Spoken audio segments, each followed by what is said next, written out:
All right, so we had some technical difficulties on Sunday morning, and the audio from Sunday's sermon didn't get recorded. So, this is a re recording of Sunday's sermon, and I hope you are blessed by it. So, 3 years ago, everything shut down. You remember this, right? Sort of was a big deal, but maybe at this point you've already blocked it all out. We locked ourselves away collectively in our houses and we waited, really not knowing for how long. And for a season, all of our church's ministry was online. It was on Zoom, it was on the phone, with an occasional home delivery where we showed up at your house with some sort of gift. And for most people, this time was okay. For a short period of time, people were able to endure. There were even some upsides to it all. One of the surprising benefits of gathering for worship on Zoom for us was that people who come into this space every single week and see each other's faces but have never really spent much time talking, were now getting to interact with each other and hear things from each other that they had never heard before. And so people had a greater sense of knowing the people that they were gathering for worship with. But sometime into shelter in place, things weren't going so well for some, and our brother Sean reached out to me. He was concerned about the recovery community. Sean was worried about the people living with addiction. In many ways, his people, his community. Isolation really isn't great for any of us, but it is one of the worst things imaginable for a recovering addict who just needs a community of support. On top of that, fear and worry can be these powerful emotions triggering relapse.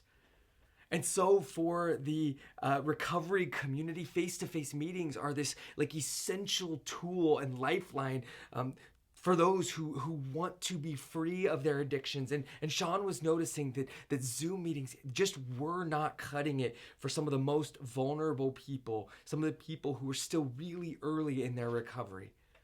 And so he reached out and he asked if we could open up our building for AA meetings. And we did a little research and we discovered that like even in the state and the county health guidelines, officials recognize how vulnerable this community really is. And so in their guidelines, they urge recovery groups to meet online, but there is this provision that allows groups to meet in person as long as the safety protocols were met. And so together, the board and I, we gave Sean our blessing to start a meeting. We gave him the green light. We wanted to be part of a compassionate response.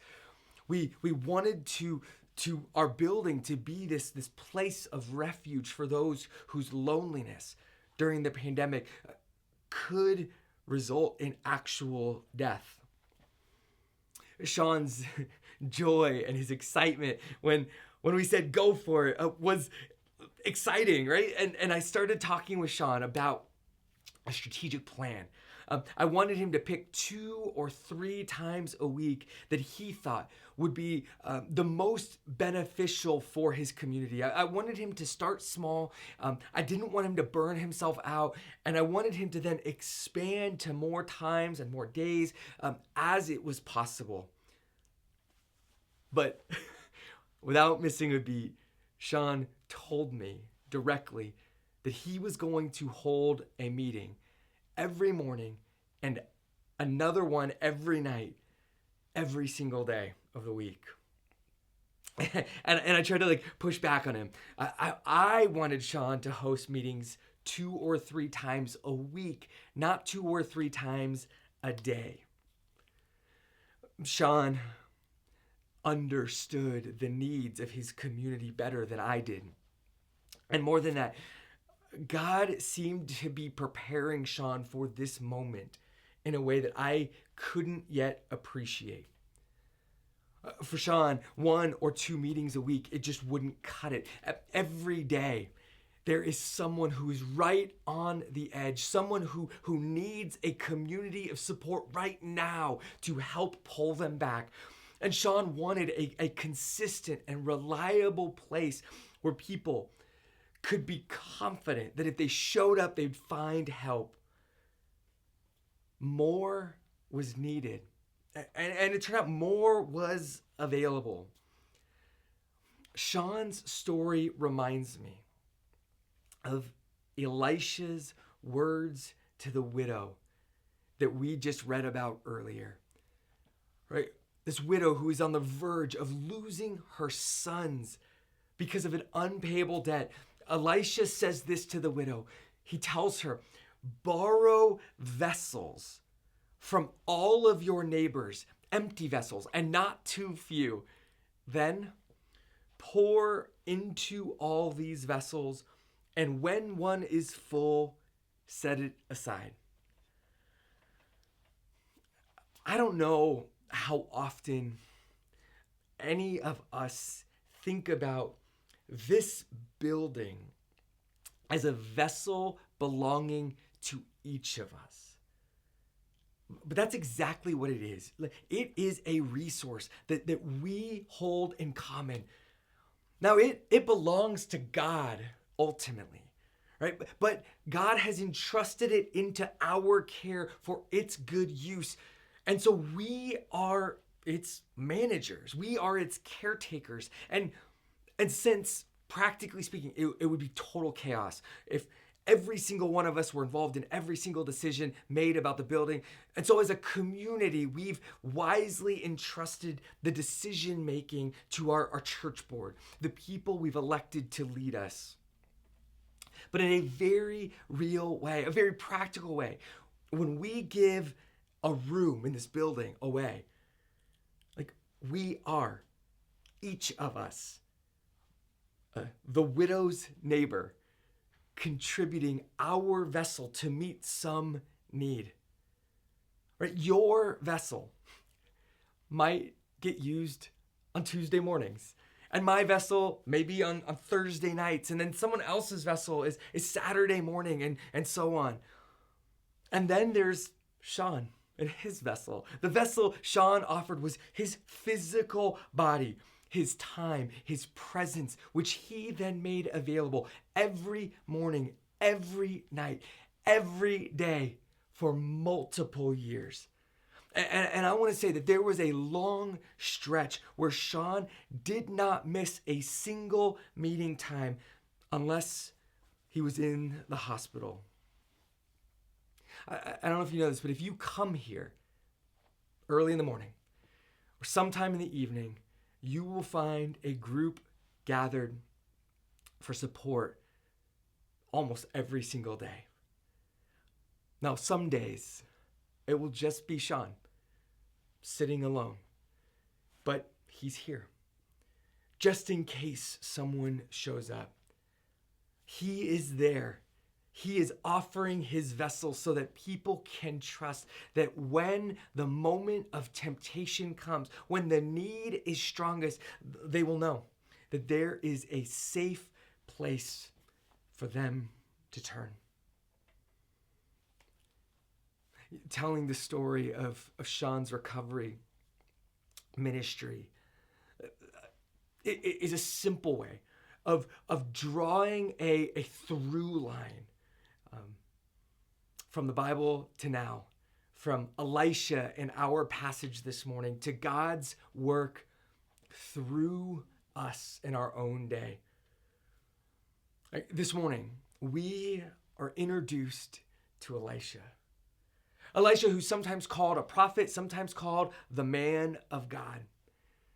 Now, Elisha has taken over from Elijah. And together, the stories of these two men, Elijah and Elisha, they play this important role within the larger story of the book of Kings and also the whole Bible. Within the book of Kings, a book that tells us about the rise and the fall of all of the various kings of God's people. It's interesting that these two guys, Elijah and Elisha, are not kings. And yet, these two not kings in the book of Kings get more words, get more pages than most of the kings that are named. And this makes for kind of an interesting puzzle, right? As we try to make sense of who are these guys? What are they up to? Why are their stories included in this book? And why in this way? And at the risk of boring you, by repeating something you've heard me say over and over, and you just heard Joan say as she introduced our reading this morning, God did not want his people to be ruled over by a king. And yet, the people begged God to give them a king like all of their neighbor nations around them. And so God gave them a king, and he warned them that it would go poorly. In many ways, the book of Kings then, this book of king after king after king, and Elijah and Elisha, and king after king after king, is God's case, historical case, against human kings and rulers. If that's what the book of Kings is, then the work of Elisha begins to make some sense. See, the kings of Israel, the kings over God's people, they have this nasty habit of forgetting that when God gave them kings, God said, this is what kings are to do. The kings of Israel, they forget that their principal job, the core of their job description as king, is to seek and establish God's justice. That's it. As Micah will say, Micah 6:8, what does the Lord require of us? To do justice, to love kindness or mercy, and to walk humbly with your God. Kings, it's not your job to build your kingdom. It's not your job to build inspiring buildings. It's not your job to cling to your position or your power. And we could keep going, right? Listing all of the things that kings shouldn't be doing. A king has a simple job description. It is to shepherd. It is to care for a community of people who have been entrusted to him. It is to shepherd with humility, with kindness or mercy, to shepherd with justice. But think about how our passage opened this morning. 2 Kings chapter 4 opens with a widow who is about to lose her sons into debt slavery, which makes us ask the question, where is the king who is governing a society where a widow would lose her sons into debt slavery? Where is God's justice when the widows need it? Or are the rich and the kings devouring the households of widows, like Jesus will say in the temple after he's come into Jerusalem as king? The king is supposed to seek justice for the widows, but as Elisha shows up, there is no justice. And the story continues. And as Elisha moves on from the widow, there's this stream of stories, and it kind of reads like the Gospels. Right? One story after another where Elisha shows up and performs some sort of sign, some sort of mighty deed. But you notice that these aren't just random miracles, as much as a floating axe head might feel like one. All of these signs have something to say about the failure of human kings. Something to say about the inadequacy of human kings to do what God intends them to do. And ultimately, these signs, they point us toward our need for Jesus. They point us toward the ministry of Jesus in the Gospels. And they point us toward the ministry of Jesus continuing in us. And so just to quickly take a survey of Elisha's work, we notice that he helps a widow on the verge of losing her sons. And we're reminded that Jesus called the church to care for orphans and widows. But Elisha then moves on to a woman who apparently has more than enough, right? She reminds us of the rich young ruler who comes to Jesus not needing anything. Elisha, he meets someone who doesn't think she needs anything.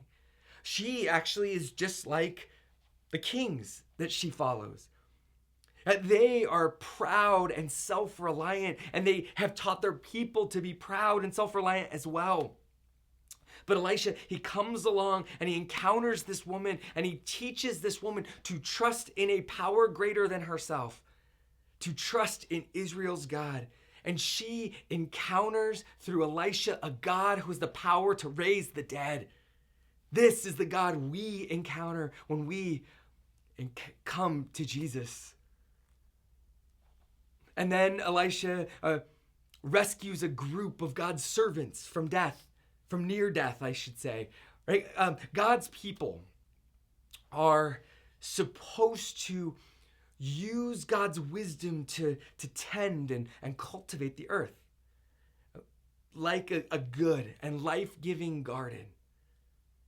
And kings should be the very best and the most wise at this. At least that's how Solomon is described. But growing in the land of Israel, right among the good herbs are these poisons that the people don't seem to know about. And where the king lets poisonous plants grow and threaten his people, he reveals that he's unable to protect his people from the earth that they are supposed to have dominion over. But Elisha, with the power of God, shows up with God's wisdom and he saves these people. And then we show up in the next story, moving on. If there's one thing about a king's job description, it is making sure that his people have enough food to eat. But in the kingdom of Israel, as we discover in these stories, there are hungry people. And when there are hungry people, the scriptures tell us that this is almost always seen as a failure of the king to provide. And yet, where the king can't provide or doesn't provide, Elisha, by God's power, does. Right? And so it goes. You see the pattern, story after story, until we come to the second story that we read earlier.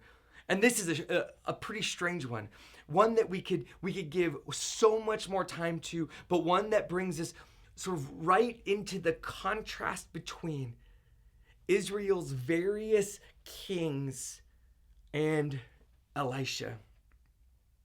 In this story that we just heard, that there is a foreign ruler who is so upset by Elisha and the way that Elisha is thwarting his plans that this king sends a massive army out to surround and kill him. An army to kill one man. A little bit of an overreaction.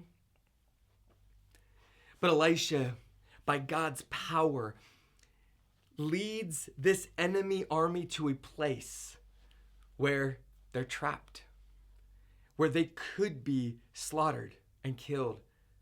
But instead, Elisha feeds them.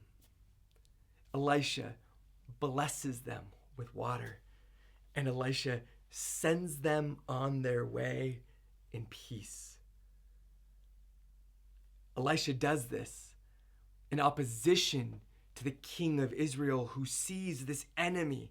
He sees them vulnerable and he wants to slaughter them. He wants to kill them.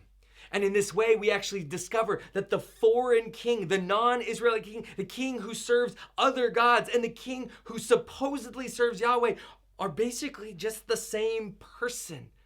They have the same values. They're driven by the same desires. They both see death as their most powerful weapon. Death is the only answer to enemies. But Elisha, he stands as a challenge to both kings, not with his words, but with his life and his actions. The kings want to act unjustly, but Elisha shows up and he just wants to follow God's wisdom. And that's what Elisha does. He follows Proverbs. Proverbs 25, verse 21, 22 says this: if your enemy is hungry, give him bread to eat. It's exactly what Elisha does. If your enemy is thirsty, give him water to drink. That's exactly what Elisha does. For you will heap burning coals on his head, and Yahweh will reward you. Yahweh says you will be victorious if you treat your enemies in this way.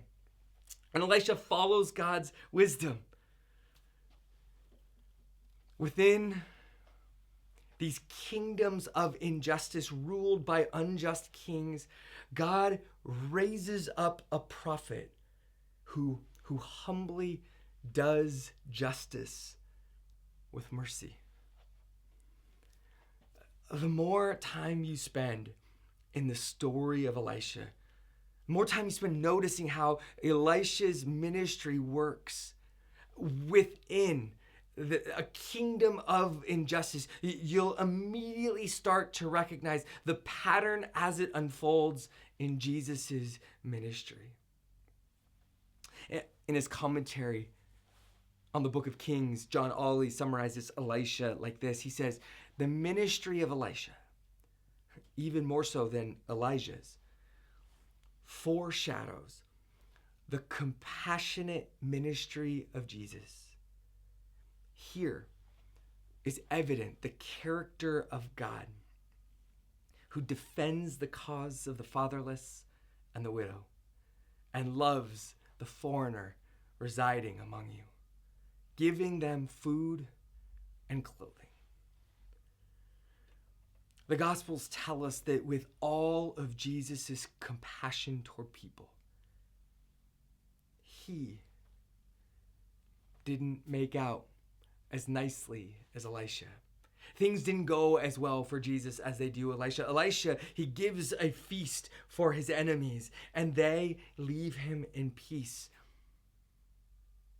But Jesus prepares a feast for his friends. And by the end of the evening, one will betray him. The rest will fail him, deny him, and abandon him. Jesus, offering forgiveness for his enemies, will be tortured and crucified by them. Jesus takes the compassionate ministry of Elisha. He continues it and he raises it, going all in,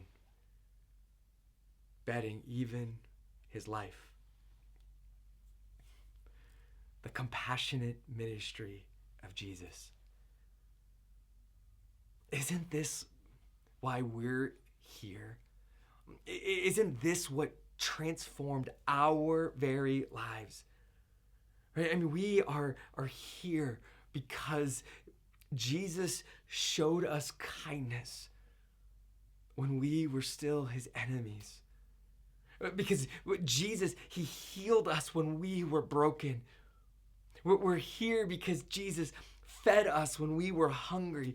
We are here because Jesus saved us when we were powerless to save ourselves.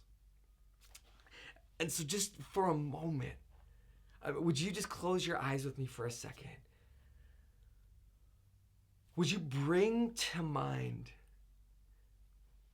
one moment in your life, an event, a time, when the compassionate ministry of Jesus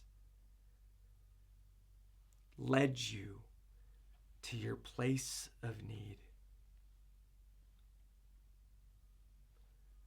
and the compassionate ministry of Jesus met you in your place of need.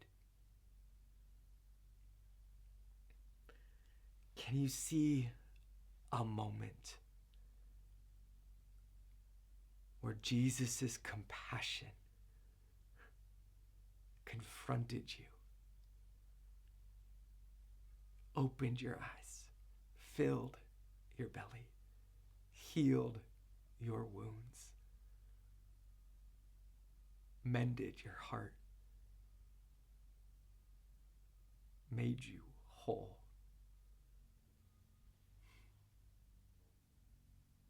How did God show up for you? You see in our passage for the widow, before God multiplied any of the oil, the widow experienced God's compassion through the generous acts of all of her neighbors, right? Every neighbor provided a single vessel to her. The stuff that God filled up were gifts from all of her neighbors. God simply filled up what was already started through them. And this is actually what our small groups exist to do. This is how they are designed. You see, because for me, if I'm left alone and I look around my neighborhood and I see my neighbor's needs, I am just completely overwhelmed by it all, because I know that I don't have enough money. I don't have enough time. I don't have enough of anything really to show up and to meet some of the really huge needs that my neighbors are facing. But suddenly, I'm not alone. I find myself as part of this small neighborhood group sharing neighbors.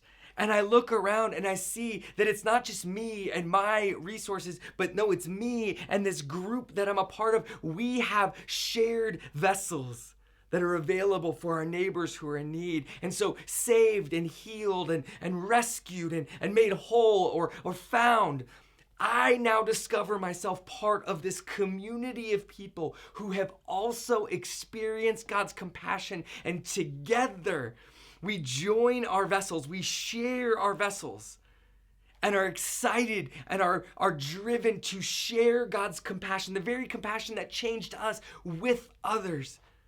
Right? We share our vessels with each other so that God might fill them to the brim for our neighbor who is in need, so that our neighbors might experience God's justice, so that things might be made right in their lives and in their world, especially where they have been failed by their governing rulers.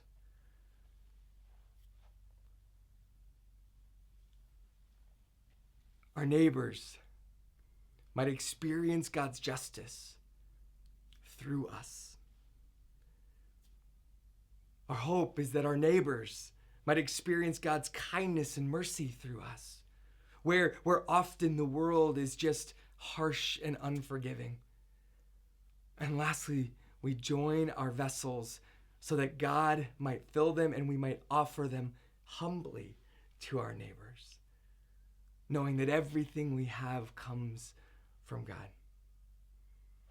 And we practice this humility this morning, coming to Jesus' table as beggars with open hands. We practice this mercy and kindness, coming to the table once again and being reminded of God's kindness that led us to repentance. And we come to the table seeking God's justice, discovering that the systems that order our world, the systems that decide who is better and worse, who is more worthy or more shameful, all of that disappears at the table. But instead, we are all just brothers and sisters, of equal status in God's kingdom. And from this place, experiencing God's justice and God's kindness and God's humility, we eat and we drink.